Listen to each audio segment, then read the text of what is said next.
오늘의 주요 뉴스입니다. 다음 달 시작하는 코로나19 백신 접종은 의료진부터 접종합니다. 이어 1분기 요양병원 등 입소자와 종사자, 2분기에는 65세 이상 노인 등을, 3분기에는 19세에서 64세 사이 성인 등의 순서로 오는 9월까지 전 국민에 대한 1차 접종을 마칠 계획입니다. 신규 확진자가 500명대 안팎을 오르내리면서 사회적 거리두기 조정안 발표가 오는 주말로 변경됐습니다.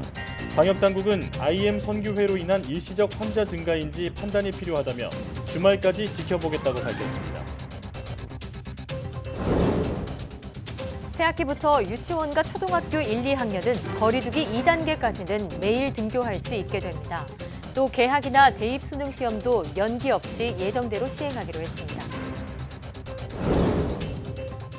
다음 달 국내에 들어오는 아스트라제네카 백신이 65세 이상 고령층에는 효과가 크게 떨어진다는 논란이 이어지고 있습니다. 유럽의약품청 EMA가 젊은 층에만 접종을 권고할 수 있다는 관측마저 나오고 있습니다. 불의의 사고에 대비하기 위해선 평소 안전교육이 중요한데요. 가상현실과 증강현실을 이용하면 좀 더 실제 상황과 가까운 교육을 받을 수 있겠죠. 잠시 후 과학의 달인에서 가상현실과 증강현실에 대해 자세히 알아봅니다.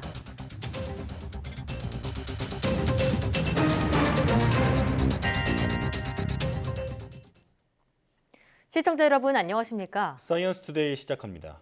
사회적 거리두기 단계 조정안이 오는 주말 발표됩니다. 중앙재난안전대책본부는 불안정한 확진 추이를 며칠 더 지켜본 뒤 오는 주말 거리두기 단계를 결정한다고 밝혔습니다. 이번 주 들어 태권도 학원이나 교회, 직장 관련 환자가 잇따르면서 주춤했던 집단 감염이 다시 늘어나는 등 확진 추이의 유동성이 큰 상황입니다. 이에 이런 추세가 계속될지 아니면 멈출지 판단할 시간을 더 가진 뒤 거리두기 단계를 발표하겠다고 설명했습니다. 정세균 국무총리는 사회적 거리두기 단계 완화와 관련해 최근 선교단체 등을 중심으로 한 집단 감염 탓에 상황이 불확실해졌다며 조심스러운 입장을 보였습니다. 손실보상제 도입에 필요한 재원에 대해서는 우리 정부가 감당할 수준이라며 과세를 위해선 국민 공감대가 필요하다고 언급했습니다. 방송기자클럽 토론회에서의 발언 직접 들어보시겠습니다. 대전, 광주, 그리고 부산 등등에서 집단 감염이 일어남으로 해서 그 부분에 대해서 다시 좀 재검토를 하기로 했습니다. 그간에 지속적으로 안정세 쪽으로 가다가 다시 이게 상황이 좀 불확실해지는 그런 상황이 되었기 때문에 이것을 반영해서 내일쯤 앞으로 어떻게 그 조정을 할 것인지 결정을 하도록 그렇게 하겠습니다. 과세를 하는 것도 논의가 될 수도 있겠습니다만은 이제 세율을 조정한다든지 세목을 신설할 때는 국민적인 공감대가 만들어지지 않으면 어렵습니다. 저희들이 이렇게 추계를 해본 바에 의하면 그렇게 금액이 엄청난 건 아니다. 우리 정부가 감당할 수준이다 이렇게 저는 판단하고 있습니다. 코로나19 예방접종 1순위는 확진자를 치료하는 의료진으로 확정됐습니다. 질병관리청은 코로나19 환자를 치료하는 의료진부터 국립중앙의료원에 마련된 중앙예방접종센터에서 백신 접종을 시작한다고 밝혔습니다. 국내 첫 접종이라는 점을 고려해 수도권에 있는 의료기관의 의료진 중심으로 접종하는데 백신을 골라 맞을 수는 없다고 설명했습니다. 이후 대상은 요양병원과 요양시설의 입소자와 종사자로 이때부터는 중부와 호남, 영남 등 3개 권역별 거점 예방접종센터로 확대해 운영합니다. 다음 접종은 중증 환자가 많이 이용하는 상급 종합병원 등 의료기관의 의료인과 119 구급대를 비롯한 코로나19 1차 대응 요원으로 확대해 이뤄집니다. 이후 2분기에는 65세 이상 국민과 노인, 장애인 복지시설 등 취약시설 입소자, 종사자 접종을 시작할 예정입니다. 유치원과 초등학교 1, 2학년은 거리두기 2단계까지는 매일 등교가 가능해질 전망입니다. 또 개학이나 수능 시험도 연기 없이 예정대로 실시하기로 했습니다. 교육부의 올해 학사 운영 방안을 신현준 기자가 보도합니다. 지난해 코로나19 사태로 개학은 한 달 넘게 미뤄졌고 수능도 2주 연기됐습니다. 하지만 올해는 이런 사태가 없을 전망입니다. 교육부가 3월 2일 개학과 11월 18일 수능을 예정대로 시행하고 법정 수업 일수도 지켜나가기로 했기 때문입니다. 등교 수업도 더 확대합니다. 사회적 거리두기 2단계까지 유치원과 초등학교 1, 2학년은 밀집도 적용 대상에서 제외해 매일 등교할 수 있습니다. 특수학교나 소규모 학교는 2.5단계까지 등교 수업을 자율 결정할 수 있습니다. 고3 역시 지난해처럼 매일 등교가 가능합니다. 소규모 학교의 등교 수업이 가능한 기준 학생 수를 기존의 300명 내외에서 400명 이하로 확대하여 등교 수업 대상을 확대하겠습니다. 등교 확대의 전제인 학교 방역 지원도 강화합니다. 1,900억 원을 투입해 방역과 생활지도 인력 5만 명을 배치하고 방역 물품 지원도 늘립니다. 교육부는 또 원격 수업과 등교 수업의 출결과 평가 등에 대한 기준을 마련해 융합형 수업 활성화를 도울 방침입니다. 코로나 위험 상황에서 학교가 창의적으로 만들어내는 다양한 수업 방식, 다양한 학습 상황을 지원하는 탄력적인 교육 과정을 운영하겠습니다. 유은혜 부총리는 또 보건교사나 돌봄교사 등 교육 종사자들이 우선 백신 접종을 받을 수 있도록 방역당국에 요청하고 있다고 덧붙였습니다. YTN 신현주입니다. 정부가 코로나19 변이 바이러스의 국내 유입을 막기 위해 영국발 항공편에 대한 운항 중단을 다시 연장하기로 했습니다. 이에 따라 28일까지로 예정됐던 영국발 직항 항공편에 대한 운항 중단 조처는 다음 달 11일까지 2주 동안 추가로 연장됩니다. 최근 영국과 남아프리카 공화국 등을 중심으로 변이 바이러스가 유행하면서 방역당국은 해외 입국자에 대한 방역 관리를 강화하고 있습니다. 특히 영국과 남아공, 브라질에서 들어오는 입국자에 대해선 내 외국인 모두 PCR 음성 확인서를 제출하도록 하고 임시 생활시설로 이동해 입국 후 검사도 진행합니다.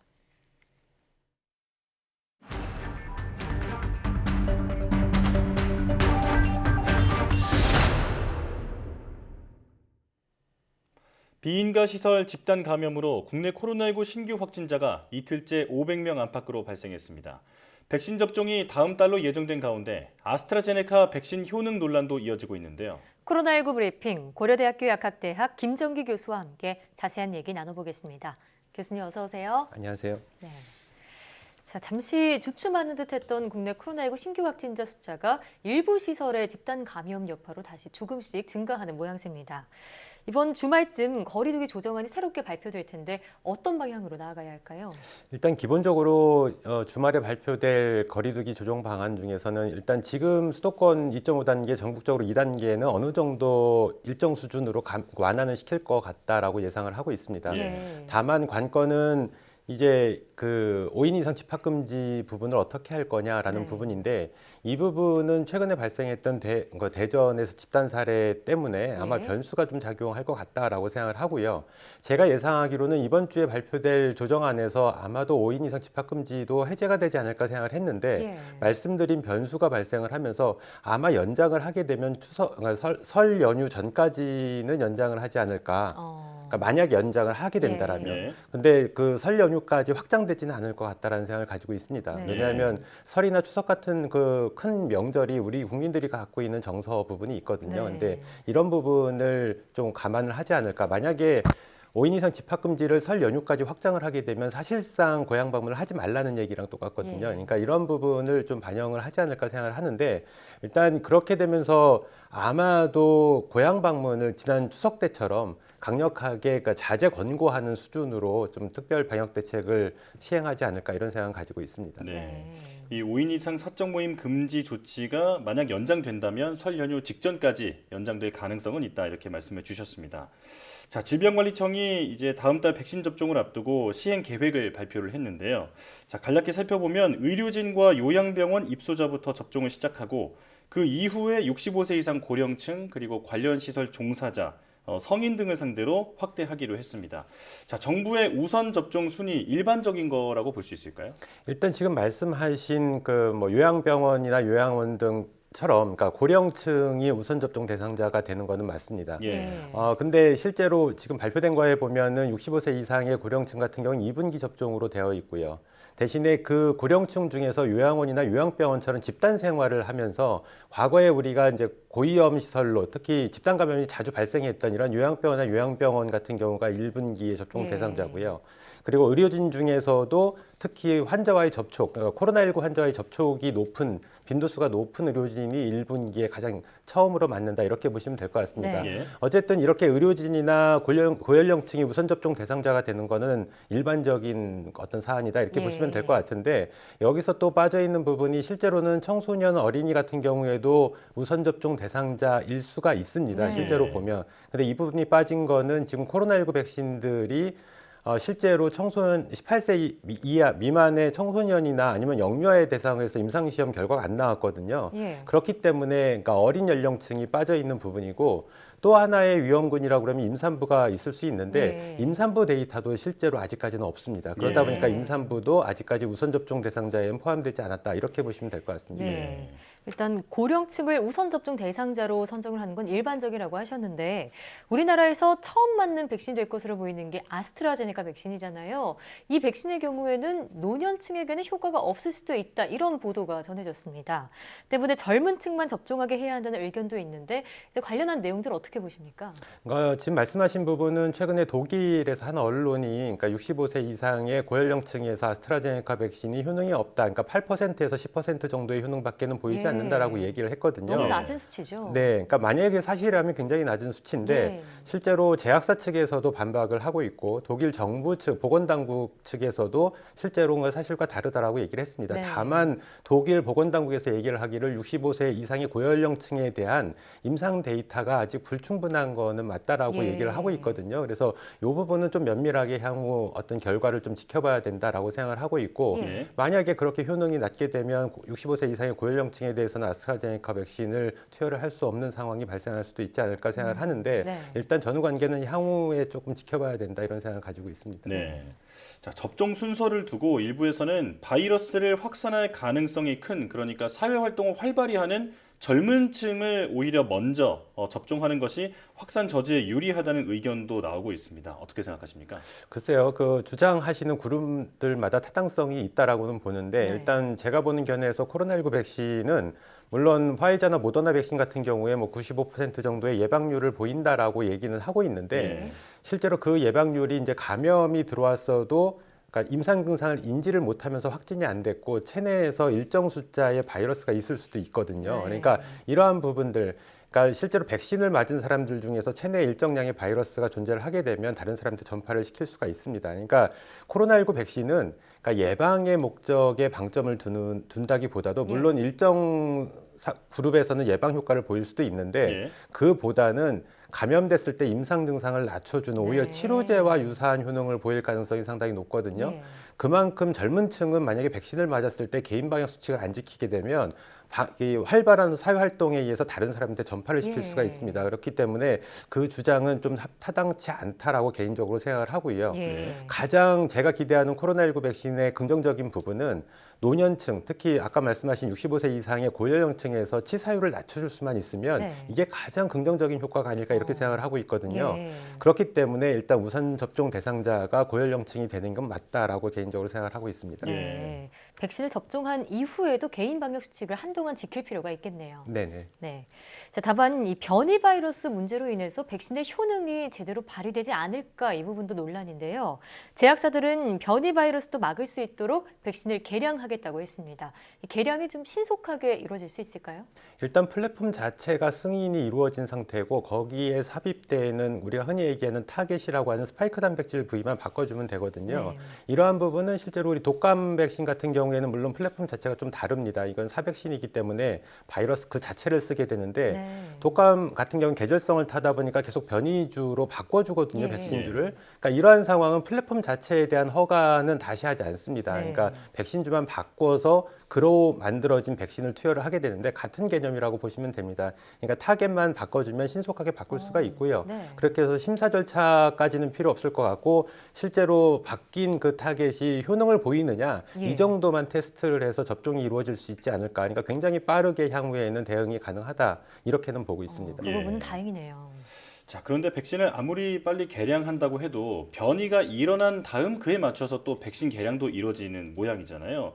자, 그러다 보니까 늘 쫓아가는 모양새밖에 안 될 것 같은데 바이러스 변이에 대해서 어떻게 대처를 해야 할까요? 일단 뭐 쫓아가신다고 말씀을 하셨는데 그럴 수밖에 없습니다. 그러니까 앞으로 어떤 변이주가 나올지를 예측이 불가능하거든요. 예. 그렇기 때문에 실제로 발생을 해서 보편적으로 유행을 하는 그 변이주를 백신주로 사용하는 것은 맞다라고 보고요. 그렇기 때문에 항상 뒤를 따라가는 모습밖에는 될 수가 없는데 예. 일단은 아까 앵커께서 말씀하신 것처럼 새로운 변이주로 바꿔주는 경우도 있고 예. 근데 이 경우에는 기존의 바이러스하고 새롭게 나타난 변이주가 함께 유행할 가능성도 있거든요. 네. 그렇다 보니까 바꿔주는 개념보다는 다가 백신 형태라고 해서 어. 그러니까 여러 개의 그 바이러스를 백신주로 해가지고 실제로 백신을 만들어서 접종하는 방식 이렇게 하는 것이 더 낫지 않을까 생각을 하고 있고 실제로 뭐 예를 들면 독감 백신 같은 경우에 최근에 3가 또는 4가 백신까지 이렇게 해서 투여를 하고 있거든요. 네. 이와 같은 형태로 진행이 되지 않을까 이렇게 생각을 하고 있습니다. 네. 이 바이러스 변이 현상은 교수님께서도 여러 차례 강조하셨듯이 자연스러운 현상이잖아요. 계속해서 가능성을 염두에 두고 여러 가지 대비책을 마련해 줘야겠습니다. 지금까지 고려대학교 약학대학 김정기 교수와 함께했습니다. 오늘 말씀 고맙습니다. 감사합니다.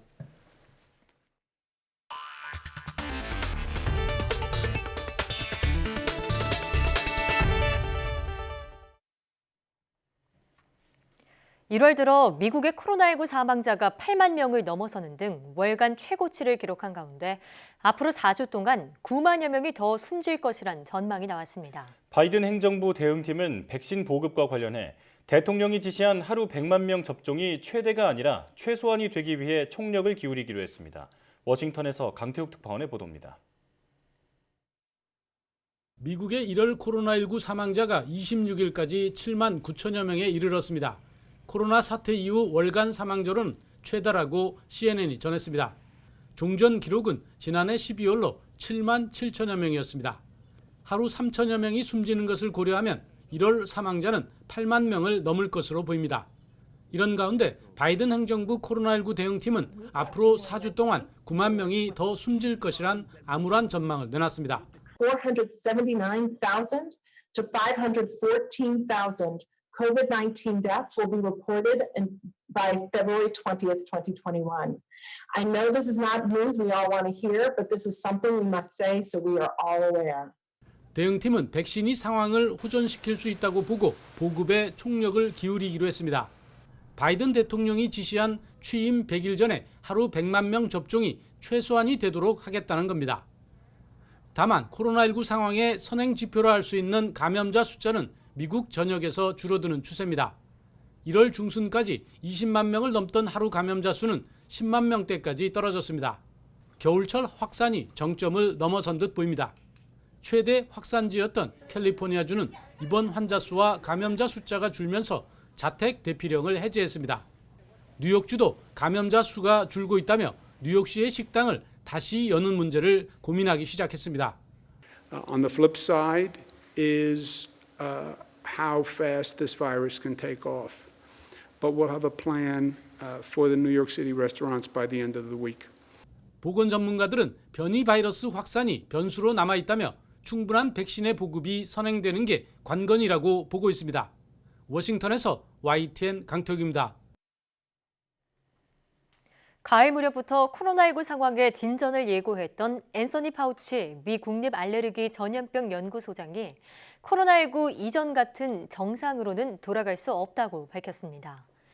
파우치 연구소장은 현지 시각 27일 정치 전문 매체 더힐 폭스뉴스와의 인터뷰에서 이렇게 말했습니다. 또 정상이라는 것이 어떤 것에도 주의를 기울이지 않는 것이라면 돌아가지 못할 것이며 끊임없이 경계해야 하는 것이 자신에게는 뉴 노멀이라고 설명했습니다. 이어 코로나19 변이 바이러스에 대응하기 위해 백신이나 치료제 등 어떤 것도 수정이 불가피하다며 의학 과학계가 새로운 변이 출현에 한 발 앞서 있어야 한다고 지적했습니다.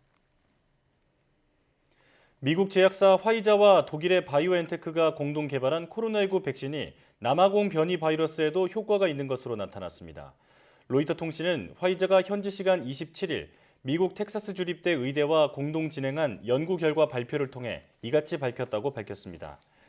로이터에 따르면 연구진은 세계의 남아공발 변이로 만든 바이러스에 대한 백신 접종자의 항체 역할을 살폈는데 감소치가 2배 미만으로 나타났습니다. 이는 돌기단백질 변이가 특징적인 남아공발 변이 바이러스를 무력화하는데 백신이 여전히 효과적이라는 의미라고 연구진은 설명했습니다. 제약사 아스트라제네카가 생산 차질로 코로나19 백신을 충분히 공급하지 못할 것으로 예상되면서 현재 논란이 뜨겁습니다. 여기에다 유럽연합 긴급 사용 승인을 앞두고 고령층에는 효능이 떨어진다는 논란까지 나오고 있는데 아스트라제네카는 즉각 사실이 아니라고 반박했습니다. 보도에 김형근 기자입니다. 아스트라제네카 백신의 효능 논란에 불을 지핀 건 독일 언론입니다. 독일 정부 관계자를 인용해 65세 이상 고령층에서는 접종 효과가 8% 미만으로 낮다고 보도했습니다. 아스트라제네카 측은 사실이 아니라며 펄쩍 뛰었습니다. 65세 이상도 2차 접종 후 100% 항체가 생겼다는 겁니다. 독일 정부도 잘못된 보도라고 밝혔습니다. 하지만 유럽 언론들은 유럽의약품청도 아스트라제네카 백신에 대해 신중한 입장이라고 전했습니다. 그러면서 백신을 승인할 때 65세 이하만 접종하도록 권고할 가능성이 있다고 덧붙였습니다. 백신 공급량과 관련해서도 논란이 계속되고 있습니다. 아스트라제네카가 생산 차질을 이유로 유럽의 1분기 공급량을 60% 줄이겠다고 통보했기 때문입니다.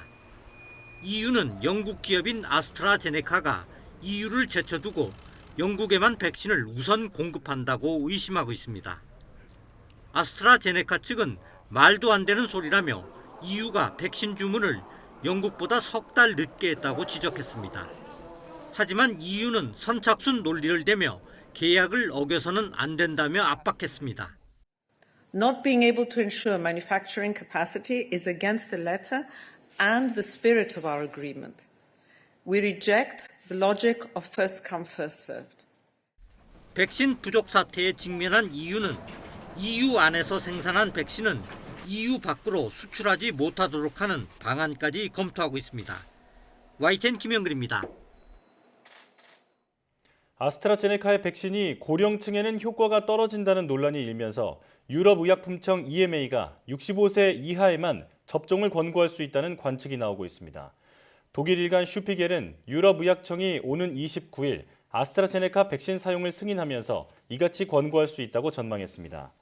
에머쿡 유럽의약품청 청장도 유럽의회에서 특정 연령대에만 아스트라제네카 백신을 접종하도록 승인할 가능성을 배제하지 않았습니다.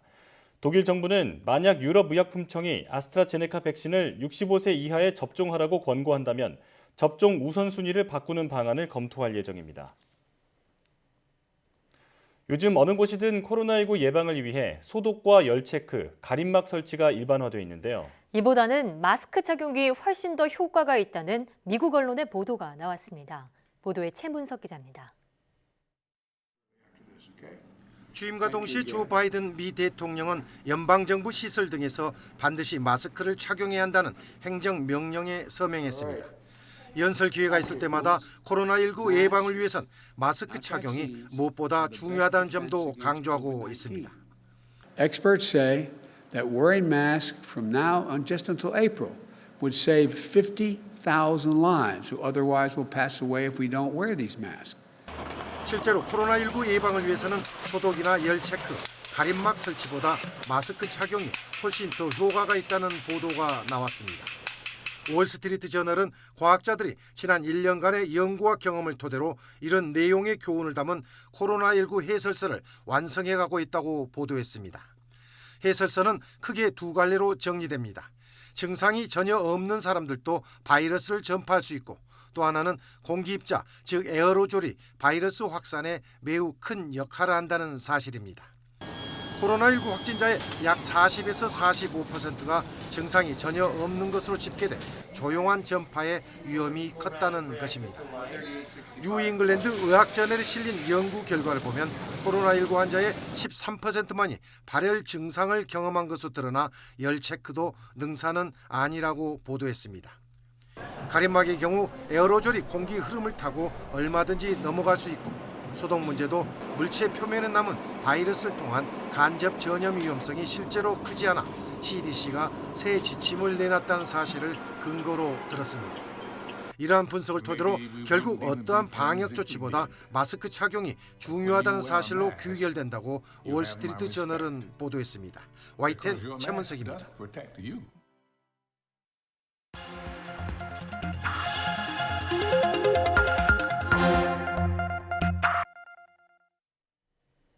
다양한 분야의 과학 이슈를 과학 기자의 시각으로 집중 분석하는 사이언스 취재 파일 시간입니다. 스튜디오에 최소라 기자 나와 있습니다. 어서 오세요. 안녕하세요. 네, 오늘은 어떤 소식 준비하셨나요? 네, 아스트라제네카 백신에 대한 논란이 지난해부터 계속되고 있는데요. 네. 백신 효능 논란에 이어서 최근에는 공급 부족 이슈까지 발생했습니다. 아스트라제네카 백신은 2월 말에 국내 들여오기로 예정된 데다 또 유일하게 우리나라에서 위탁 생산하는 백신이기 때문에 이런 논란에 주목할 수밖에 없는데요. 오늘 자세히 다뤄보겠습니다. 네. 효능과 공급 부족 논란. 최근 아스트라제네카가 고령층에서 효과가 없다는 논란이 있었는데 이것부터 살펴볼까요? 네, 시작은 지난 25일에 독일 언론 한델스블라트 등이 보도한 기사였습니다. 예. 이 아스트라제네카 백신이 65살 이상 고령층에서 효과가 8%에 불과하다 이런 내용이었는데요. 예. 독일 연방정부는 아스트라제네카 백신이 모더나나 화이자 백신과 다르게 초저온 유통이 필요 없다는 장점이 있지만 이런 효과는 65살 이상에서 8%에 불과하고 또 이 아스트라제네카 백신의 전체적인 효과도 RNA 백신 효과의 90%에 못 미칠 것으로 우려된다 이렇게 보도가 됐습니다. 네. 이 때문에 독일 백신 계획에 차질이 생길 것이라고 전망하기도 했습니다. 예. 코로나19는 고령층이 감염 취약계층이잖아요. 이 연령대 효능이 떨어진다면 사실 좀 치명적인데 이에 대한 반론도 만만치 않다고요? 네, 그렇습니다. 이 아스트라제네카 측은 물론 독일 정부도요, 이 기사가 오보라고 주장했습니다. 예. 이 아스트라제네카가 지난 12월에 공개한 연구 결과를 보면요. 전체 실험군 11,000여 명 가운데서 56세 이상은 22.2%고 또 70세 이상은 3.8%였습니다. 네. 이 아스트라제네카 측은요, 아스트라제네카 백신의 이 실험 결과에서 56세에서 69세에 해당하는 이 임상 실험 참가자가 이 전체 중에 8%였다고 말하면서 일부 언론이 이를 해당 연령층에 대한 효능으로 착각해서 오보를 냈다고 주장했습니다. 착각이라고요? 네, 고령층 데이터가 부족한 거는 맞지만 실험에 참가한 이 고령층에서는 항체가 잘 형성됐다는 것을 확인했다는 입장입니다. 예. 현재 아스트라제네카 백신은요, 영국에서 70세 이상 고령층에게서도 이 접종 승인이 나서 실제 접종이 이루어지고 있습니다. 이 때문에 아스트라제네카 백신이 고령층에서 효과가 떨어진다는 보도는 오보다 이런 전문가들의 의견도 있는데요. 국내 전문가의 의견 들어보시겠습니다. 이 연령에 따른 백신의 효능 비교는 그 mRNA 백신, 그러니까 화이자와 모더나의 백신하고 얀센의 백신 정도까지만 비교로 된 걸로 알고 있는데 그 중에서 분명히 mRNA 백신 중에 고령층에 대한 효과는 조금 더 좋은 걸로는 되어 있습니다. 하지만 아스트라제네카 백신이 이렇게까지 낮은 효과를 보이는 것은 저는 아닐 걸로 생각을 하고 있습니다. 관련된 그 자료가 조금 더 나올 때까지 조금 더 기다려 봐야겠네요. 예. 자, 그런데도 유럽에서는 아스트라제네카 백신을 65세 이상의 고령층에게는 맞히지 않을 수 있다는 전망이 나오고 있죠. 네, 그렇습니다. 이 고령층에 대한 예방 효과 데이터가 아직은 불충분하다는 분석 때문입니다. 유럽의약품청이 오는 29일에 아스트라제네카 백신의 승인 여부를 결정하는데요. 유럽의약품청장은 아스트라제네카 백신을 이 연령대에 따라서 접종 방안을 다르게 할 가능성까지 내비치기도 했습니다. 네. 아스트라제네카 측은요, 고령층 데이터가 제한적이라는 점은 인정하지만 이게 문제될 것은 없다는 입장입니다. 또 일부 국가가 이 젊은 층의 우리 백신 사용을 결정하는 것을 이해한다고 말을 하기는 했습니다. 예. 자, 그런데 독일 언론 보도 내용은 오보일 가능성이 있지만 고령층에 대한 데이터가 부족하다는 것은 사실로 보이네요. 자, 그런데 아스트라제네카 관련 백신 논란이 또 있습니다. 당초 계획보다 생산에 좀 차질을 빚고 있다는 건데 어떤 이유 때문인가요? 네, 지난 22일에 아스트라제네카가 1분기의 유럽 공급 물량을 애초 계약한 규모보다 절반 수준으로 줄이겠다고 통보했습니다. 오는 3월 말까지 8천만 회분을 공급하기로 했는데 갑자기 3,100만 회만이 가능하다고 통보한 겁니다. 백신을 변이 바이러스에 맞게 조정해야 되는 데다 또 백신 생산을 맡은 인도 업체에 지난 21일에 불이 나서 또 공급 물량이 부족해졌다 이런 내용입니다. 문제는 앞서서 화이자도 벨기에 생산시설 확충 공사로 3, 4주 동안 이 백신 공급량을 30%가량 줄인 상태라는 겁니다. 그렇군요. 확진자가 세계적으로 계속 늘고 있는데 화이자에 이어서 아스트라제네카까지 공급량이 줄어든 상황이군요. 자, 각국 대표들이 강경한 대응을 예고했죠. 네, 그렇습니다. EU는 이를 받아들일 수 없다는 입장입니다.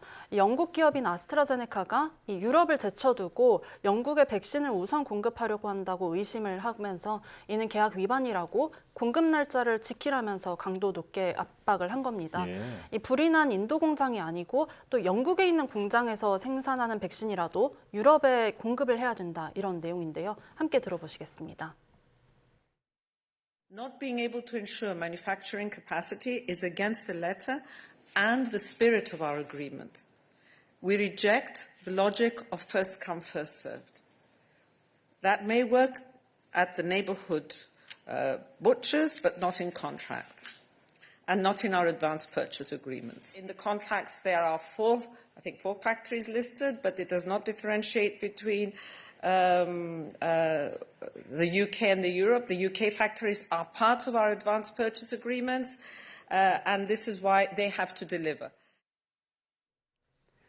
네, 이어서 이탈리아 총리도 페이스북에 아스트라제네카 백신 공급량 감축이 심각한 계약 위반이라면서 모든 법적 조치를 고려할 것이라고 올렸습니다.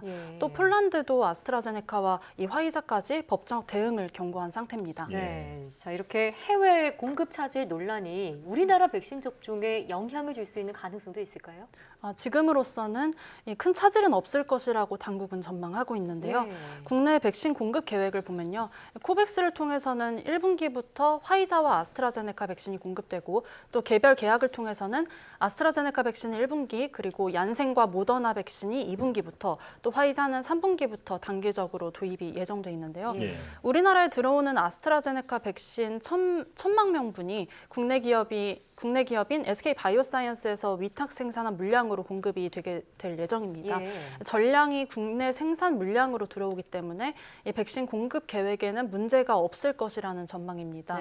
고령층 효과 논란에 대해서도 앞으로 검증을 철저히 하겠다는 입장인데요. 중대본 브리핑 내용 함께 들어보시겠습니다. 아스트라제네카인 경우에는 식약처의 허가사항, 허가 범위를 고려해서 예방접종에 대한 그 대상자를 선정을 해야 되기 때문에 코박스의 그 공급 계획 확정과 아스트라제네카의 허가사항 등을 반영해서 예방접종심의위원회 심의를 거쳐서 접종 대상자와 접종 백신에 대해서 결정을 하고 세부 일정에 대해서 다시 안내해 드리도록 할 계획입니다. 국내 생산 분량으로 공급을 한다니까 안심이 되지만 만약에 공급에 차질이 생긴다면 우리 방역 당국이 애초에 목표로 했던 그 집단 면역 형성 시기도 좀 늦춰질 수 있겠군요. 네, 그렇습니다. 백신 접종 기간이 이렇게 길어진다면은 만약에 하나 그렇게 된다면은 집단 면역 형성 자체도 문제가 생길 수 있습니다. 아직 이 코로나19 백신에 대한 이것에 의한 면역력이 얼마나 유지될지는 아직 모르는 상황이거든요. 예를 들어서 이게 1년 정도밖에 유지되지 않는다고 하면은 2월에 백신을 맞은 사람과 또 11월에 백신을 맞은 사람은 면역 기간이 매우 조금밖에 겹치지가 않습니다. 그래서 전 국민의 60-70%가 동시에 면역을 형성해야 가능한 이 집단 면역이 어려울 수도 있다는 전망이 나옵니다. 그렇군요. 자, 앞으로 우리나라에 여러 종류의 백신들이 순차적으로 들어오면서 개개인마다 맞게 되는 백신 종류도 또 접종 시기도 달라질 텐데 정확한 안내와 더불어서 의료 인력 교육도 철저하게 시행을 해야겠습니다. 지금까지 최소라 기자와 함께했습니다. 오늘 말씀 고맙습니다.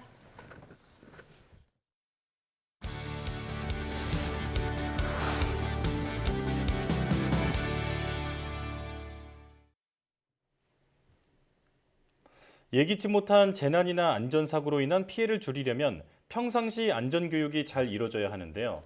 최근 가상현실과 증강현실 기술을 활용해 실감나는 생활안전교육 콘텐츠를 개발하고 있는 분이 있습니다. 네, 오늘 과학의 달인에서 한국전자통신연구원 콘텐츠 연구본부 권승준 책임연구원과 함께합니다.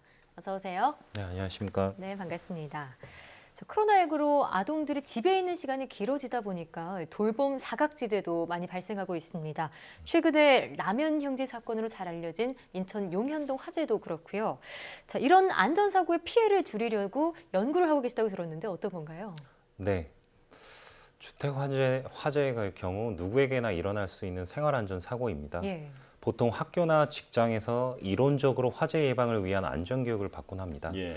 하지만 실제 화재가 발생할 경우에 크게 당황해서 대피 방법을 기억하기 어렵거나 또는 소화기 사용 요령을 몰라 위험한 순간을 경험하곤 하는데요.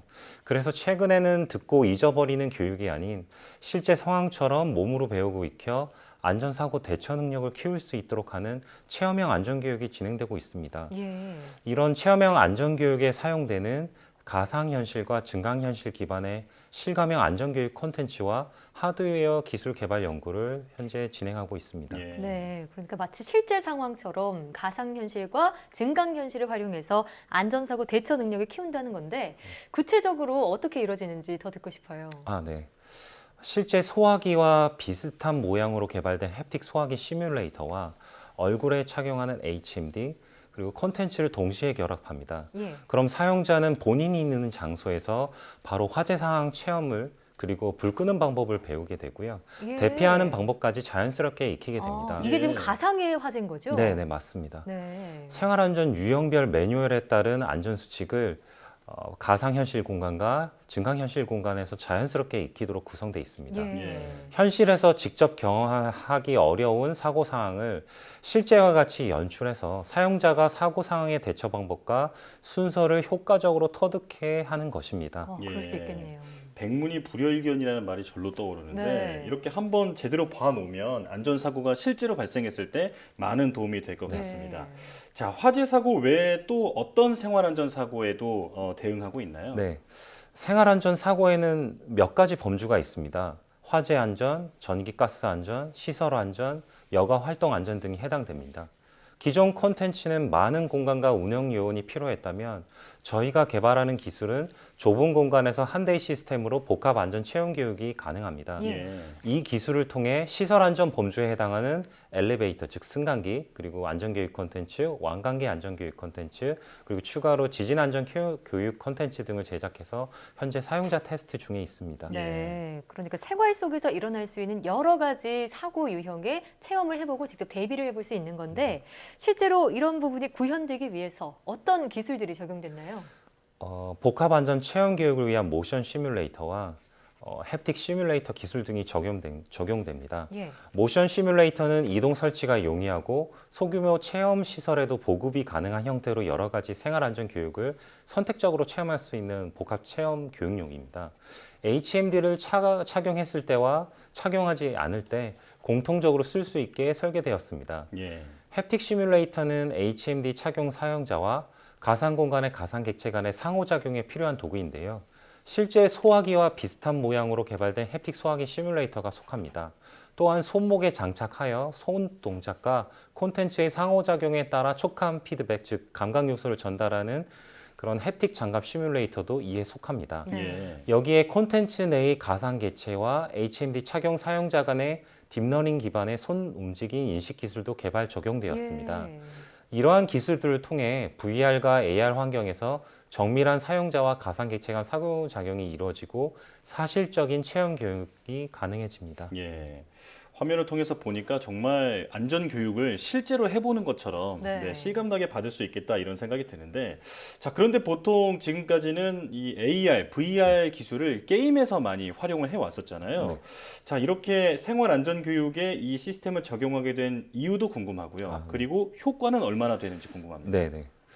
만약 내가 있는 공간에서 실제 불이 나서 실제 소화기로 불을 끄고 예. 대피하는 예방 안전 교육을 경험한다면 교육 효과는 더 높을 수 있습니다. 예. 실제 거주하고 있는 아파트와 같은 집합 건물에서 설치된 실제 왕가기를 탑승해서 고층에서 대피하는 예방 안전 교육을 경험한다면 이 또한 교육 효과가 높겠죠. 예. 하지만 실제 안전 사고 현장을 그대로 현실에서 체험하는 것은 위험할 수가 있고 예. 공간과 시간상의 제약이 존재합니다. 또한 비용적인 측면에서 제약이 있을 수도 있습니다. 이런 현실에서 체험하기 힘든 안전 관련 위험, 위기 사항을 가상현실 또는 증강현실 등으로 구현해서 간접 체험하게 하는 기술을 개발하고자 한 것입니다. 최근 발표된 연구 결과에서 VR 콘텐츠를 활용하면 사용하지 않을 때와 비교해 학업 동기부여가 70% 이상 올라오고 성취도는 60% 이상 올라간다는 연구 결과가 있었습니다. 또한 외국의 VR, AR 관련 유명 회사에서 밝힌 바에 따르면 전통적인 교육보다 시뮬레이터 기반의 교육이 2.7배 이상 효과적이었고 학생들에게 3차원 인터랙티브, 즉 상호작용 교육을 실시한 결과 집중력이 기존보다 100% 향상돼 성적도 올랐다는 내용을 발표한 바가 있었습니다. 저 역시도 학창 시절에 안전 교육을 받은 경험이 있는데 주로 강사를 초빙해서 수업을 듣는 방식이었어요. 이렇게 실감형 콘텐츠 기술을 적용하면 학생들의 기억에도 많이 남고 학습 효과도 더 좋다 이런 말씀이시고요. 그럼 현재 이 기술은 어느 단계까지 왔나요? 네. 모션 시뮬레이터와 햅틱 시뮬레이터 등을 대상으로 올해 사용성 평가를 진행하고 내년부터 안전체험관 등 여러 장소에 적용 테스트를 진행할 계획입니다. 그 후 기술 이전을 통한 상품화가 가능할 것이고요. 전국적으로 다양한 형태의 많은 안전체험관이 존재합니다. 학생들의 경우 안전체험관을 직접 찾아가서 체험학습을 진행할 수 있는데 이를 진행하는 학교가 사실 생각보다 많지 않습니다. 만약 저희가 개발된 기술이 적용된다면 안전체험관 외에 본인의 집에서 혹은 학교나 직장 등에서 쉽고 편하게 안전체험 교육이 가능해질 것 같습니다. 네, 설명해 주신 이런 실감나는 콘텐츠 기술을 활용해서 앞으로 많은 안전사고를 예방하는 데 효과가 있었으면 좋겠습니다. 자, 앞으로 가상 증강현실을 활용한 기술은 다방면에서 쓰일 것 같은데 연구원님께서 보시기엔 어떤가요? 네. 맞습니다. 어느 정도 안전교육과 같은 분야 외에 제조업 분야 그리고 의료 서비스, 안전 취약계층을 위한 편의 서비스 등에 폭넓게 사용될 수 있습니다. 제조업 분야에서는 이미 AR 기술 등을 활용해서 제품 설계, 유지 보수 등의 서비스로 일부 활용되고 있고 디지털 트윈이라는 VR 기술을 통해 재활 훈련 과정에 활용되고 있습니다. 또한 VR 기반의 발달 장애인 직업 훈련, 치매 예방 서비스 등에도 적용 중입니다. 특히 인공지능, 5G 상용화, 고성능 프로세서 발전 추이 등을 감안했을 때 VR, AR 기술은 이러한 기술들과 결합하여 조만간 더욱더 다양한 분야에서 실질적으로 광범위하게 사용될 것으로 예측하고 있습니다. 자, 그러면 앞으로 이런 가상현실이나 증강현실 기술이 현실 속에서 더 많이 폭넓게 쓰이려면 어떤 점들이 보완이 되면 좋을까요? 네, 가상 증강현실보다 폭넓게 쓰려면 일단 HMD, 얼굴에 착용하는 HMD와 같은 안경형 장비들이 가볍고 사용이 편해져야 됩니다. 기술적인 한계로 사용자 중에서 HMD 착용 시 어지러움이나 이질감 등을 느끼는 경우가 왕왕 있었습니다. 제가 지금 쓰고 있는 안경처럼 가볍고 편하고 평소 생활하는 데 지장이 없는 것처럼 개발된다면 앞으로 더 잘 쓰일 것입니다. 물론 가격대도 조금 더 저렴해져야 됩니다. 자, 안전사고를 미리 체험해서 이 교육 효과를 더욱 높이는 안전사고 예방 기술, 교육 기술에 대해서 지금까지 설명을 들었는데 연구원님의 앞으로의 계획도 들려주시죠. 네. 가상 증강 현실로 안전 체험 교육 및 예방 교육을 진행한다고 해도 실제 안전사고 현장과 같이 완전히 똑같은 경험을 사람에게 제공할 수는 없습니다. 다만 실제 생활안전사고 현장은 사람에게, 특히 어린이나 노약자에게 위험한 부분이 많기 때문에 이를 극복할 수 있는 것으로 본 기술은 그 가치가 충분하다고 생각합니다. 과거에는 안전교육이 일어나지 않는 상황을 가정해서 주입식으로 이루어졌다면 지금은 VR, AR 기술을 통해 실감 체험형으로 바뀌고 있습니다. 실제로 경험해보기 어려운 엘리베이터 완강기 사고 등 각종 안전사고 사항을 AR, VR로 체험하고 안전 요령을 익히는데 빠르고 쉬운 단계까지 기술이 발전했습니다.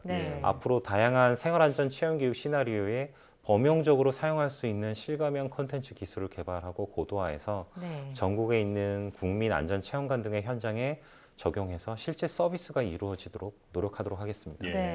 앞서 AR과 VR 관련해서 좀 뒷받침됐으면 하는 부분에 좀 기술적인 부분을 많이 언급을 하셨잖아요. 혹시 제도적인 보완으로는 어떤 것들이 필요할까요? 제도적인 부분 같은 경우는 네. 혹시 현장에서 좀 한계를 느끼시는 부분이 있나요? 일단은 여러 가지가 있을 수 있습니다. 예. 일단 장비 부분 아까 잠깐 언급드렸던 네네. 장비 부분들이 있는데 장비를 좀 제대로 개발하려면 네. 많은 지원과 리소스가 투입돼야 되는데 네. 그게 이제 기업 차원에서 아니면 정부 차원에서 어떤 투자가 좀 필요할 것 같고요. 네. 그리고 규제적인 측면에서 보면 정부에서 샌드박스 규제 네. 같은 경우를 네. 많이 적용하고 있는데 예를 들어 이동형 안전체험관 같은 경우 예전에 조금 규제가 좀 풀린 부분도 있지만 네. 앞으로 그러한 규제들이 좀 더 원활하게 네.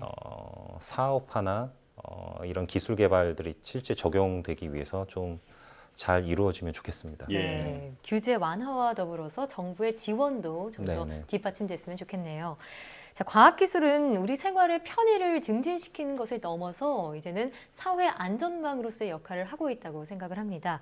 가상현실, 또 증강현실 기술이 아이들을 비롯해서 우리 국민의 안전 지킴이가 되어지기를 바라겠습니다. 지금까지 한국전자통신연구원 권승준 책임연구원과 함께했습니다. 오늘 나와주셔서 고맙습니다. 네, 감사합니다.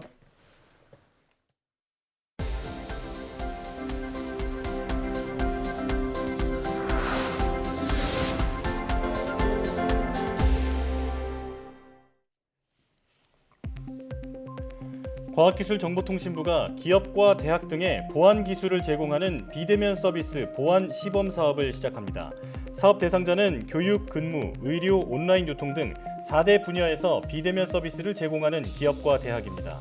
과기정통부는 사업 대상자에게 신원 인증과 확인, 중요 문서 위변조 방지 등 보안 기술을 제공한다는 계획입니다. 사업 입찰과 관련한 내용은 한국인터넷진흥원 홈페이지를 통해 확인할 수 있습니다.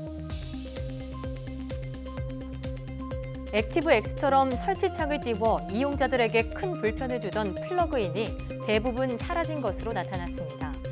과학기술정보통신부는 지난해 플러그인 제거 현황을 조사한 결과 플러그인이 공공 분야 웹사이트에선 99.9%, 민간 분야에선 89.7% 제거된 것으로 나타났다고 밝혔습니다. 과기정통부는 아직 플러그인이 남아있는 수능 성적 발급 시스템 웹사이트에 대해선 대입 전형을 고려해 올해 4월까지 개선할 예정입니다. 플러그인 설치 없이 서비스를 이용하려면 웨일이나 크롬, 엣지 등 웹 브라우저의 최신 버전을 이용해야 합니다. 차세대 암 치료제로 주목받는 면역세포의 효과를 인공지능으로 분석하는 기술이 개발됐습니다. 카이스트 연구팀은 3D 홀로그래피 현미경 기술을 이용해 살아있는 상태의 특정 면역세포와 암세포 간 상호작용을 실시간으로 측정하는 데 성공했다고 밝혔습니다. 이어 인공지능을 이용해 3D 영상 속에서 면역세포가 암세포를 공격하는 모습을 실시간으로 관찰했다고 설명했습니다. 연구팀은 이번에 확인된 정보가 차세대 항암 치료제 연구에 중요한 자료로 쓰일 수 있을 것으로 기대했습니다. 생후 14일 안에 항생제 치료를 받은 남자아이는 몇 년 뒤 다른 아이보다 체중이 적고 키도 상당히 작을 수 있다는 연구 결과가 나왔습니다. 이스라엘 바르일란드 연구팀은 영유아 12,000여 명의 의료 기록을 분석한 결과 14일 이내 항생제 치료를 받은 남자아이의 경우 그렇지 않은 경우보다 체질량 지수가 크게 낮고 키도 상당히 작은 것으로 나타났습니다. 또 2살이 될 때까지 장내 미생물이 다양하지 못했습니다. 다만 이런 현상은 여자아이에서는 발견되지 않았습니다. 연구팀은 이번 연구가 신생아의 항생제 노출과 성장 결함 사이에 연관성이 있음을 보여주는 것이라고 설명했습니다.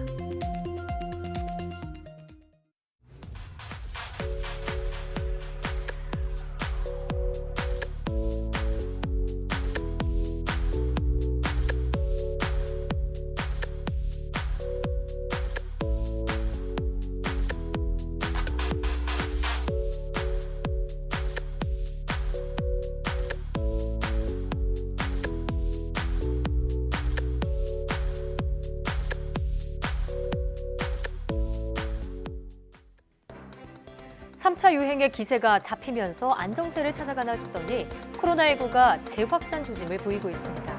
일부 개인이나 집단의 일탈 행동이 국민 전체를 위험에 빠뜨릴 수 있다는 것을 지난 1년간 수차례 경험해 왔는데요. 더 이상은 비슷한 일이 반복되지 않도록 경각심을 갖고 개인 방역에 우리 모두가 힘을 쏟아야겠습니다. 사이언스 투데이 여기서 마칩니다. 함께해 주신 여러분 고맙습니다.